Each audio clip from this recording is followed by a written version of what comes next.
Okay, so it's late September, last day, 2021. And some of you may remember on a previous video, we were messing around with this Buick LeSabre 1960 with the 364 V8 and the dynaflow that I had rebuilt a few years ago. So we got it all cleaned up. As you remember, we were just steam cleaning it, making it look nice. I mean, it's pretty presentable now. Even the grease zerks are available. So the reason this car's been down, I just rebuilt the master cylinder, and I don't think I've made a video on that. But what caused it was this seam opened up on this radiator, right? Right along here, right along there, it just opened right up. Hopefully, I'm not the best cameraman, but I got a popsicle stick stuck in there. You can see how big the gap is, right? I mean, it's worse than, well, I'll just leave it at that. You know what I mean, fellas. Okay, so anyway, so the radiator opened up, and you can get an aluminum one, which I did, but they said it was delivered, and then it never showed up, and then it got sent back, and then we had a bunch of shows in September, and I lost track of that. So I'm up in my buddy's Buick garage, and he's gonna try to just do some radiator repair. And this is Chris's garage. He does a lot of Buicks. He does a lot of everything. This is a '68 Mustang, which he parted out. And if you need any '68 Mustang parts, this thing is still available. Of course, this is the last day of September in 2021, so I'm sure this is going to be here probably till around Thanksgiving, would be my guess. If you need a part off this car, give me a shout. You can message me right in the comments below. And by the way, give me a thumbs up, man, because we need them. We're trying to get this channel off the ground still. So you can see there's a lot of good things here, a lot of interesting things. A little while back, up there on the top of that trailer back there, see where that frame is? He had a Buick carcass. And, well, he had a rear end Buick, a rear end of a 56, and a front end of a 56. That's now in my front yard, right next to my Shasta. I'm very glad to say. We did a little horse trading. And then, so here's some other stuff. So lots of cool stuff here. Lots of truck cabs. And there's lots more than this. There's a lot more than this.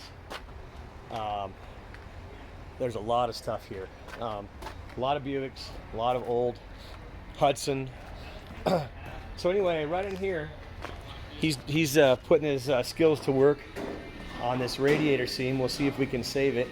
This is the one I got from Sviegel years ago, right before they closed up. And it's just got that seam that's going to open up. So what do you think? What do you think the chances are that that's going to hold? Is it kind of a gamble? If it's done right, it should last the life of the radiator. Really? Yep. Well, hell yeah. That's if it's done right. So that's the key right there. So we just, I just brought it up on a whim, and this guy is going to do a 10-time better job than I would ever do. So we're going to get her done. And then right over here, he's got an old pickup truck. Is this yours, Chris? Customer's truck. 47 International. 1947 International. Oh man, how about that, right? So they'll be, looks like they're putting a small block in there. So that's pretty cool. 47 International. Great look. And when I got here, they had just finished dropping this motor in this Buick. I think, is this a Skylark? It is. What year is this one? 72. 72 Buick Skylark. The owner was just in here when I got here, and I didn't get to talk to him very much. He had to take off, but I would have liked to get him on camera, ask him a little bit about the car. Look at that. So how about that? If you know what that motor is, leave us a message in the comments below. Okay, if you know what motor that is. And look at that pretty thing. Look at that pretty thing. They just dropped it in today, right before I got here. So this guy is going to be screaming in this Buick, man. Look at that. I mean, if you're a muscle car guy, it doesn't get much better than that, right? If you are a muscle car guy, there you go. There's your meat and potatoes right there. So this guy's going to be pretty psyched. And they took a Pontiac 350 out of it. Here's the rear on the Skylark. Great car. And they took the Pontiac 350 out of it. And here it is. And I was surprised because, I mean, It does, or not a Pontiac. It's a Buick. It's a Buick 350, isn't it? Whoop, hot.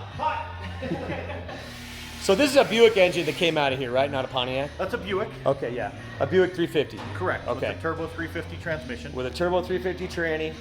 And this threw me off a little bit because it's marked C4. I didn't expect that. We're not sure why that is. Look at that, the 350's there, big as life on the intake. Now what was this 350 is what acronym did you use again on that? TH 350, What? turbo 350. TH. But then there was an acronym that taught us about Buick, Pontiac. Buick Olds Pontiac. It's called a BOP bolt Okay. pattern. Buick Olds Pontiac 350. Correct. Okay, right on. So that's a little different bolt pattern than. So that transmission will not fit a Chevy. Okay. But all Chevy big blocks and small blocks will fit each other. Okay, right on. So you never know. There could be some people watching this in Iowa, Kansas, out in the farms that need a little information about that. There you go. And if you need any more information, let us know, and we'll get you that info. So, hey, so we're gonna do a little brazing, a little repair, a little soldering on this, and I feel pretty good about it. And then we always have the backup of getting an aluminum one, but we'll see how this goes. And hopefully this thing will be back on the road finally. It's been a long road, and we did get the master cylinder rebuilt, and I did it correctly, thank goodness. So far it's holding real good, so hopefully we'll have this thing on the road real soon. Give us a thumbs up, man, and comments down below, subscribe, appreciate it. God bless America.